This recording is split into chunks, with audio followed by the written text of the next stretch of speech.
ખેડૂતોની માગણી હતી કે જેનું જેટલું વાવેતર છે, જેનું જેટલું નુકસાન થયું છે એટલું એને વળતર મળવું જોઈએ।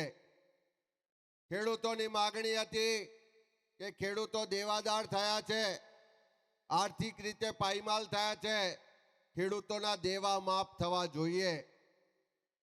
પણ આ બેરી સરકારના કાન સુધી આ ખેડૂતોનો અવાજ પણ ના ગયો, એના આંસુ પણ ના દેખાયા, એના માટે કોઈ દયા કે દર્દ પણ પેદા ના થયો।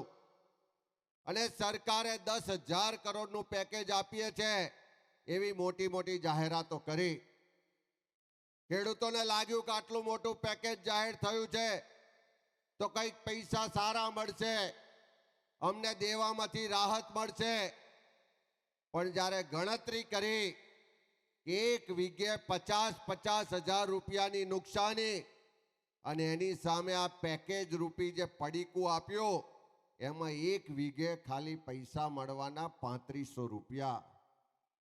ગઈકાલે અમે પેટલાદ બાંધણીમાં હતા, બધા ખેડૂતોને પૂછ્યું કે કેટલા પૈસા મળ્યા, તો કોઈ ખેડૂતે કીધું કે વીઘે 2200 રૂપિયા મળ્યા, વીઘે 2600 રૂપિયા મળ્યા, વીઘે 2800 રૂપિયા મળ્યા। 3500 રૂપિયા પણ પૂરા આ સરકાર આપતી નથી।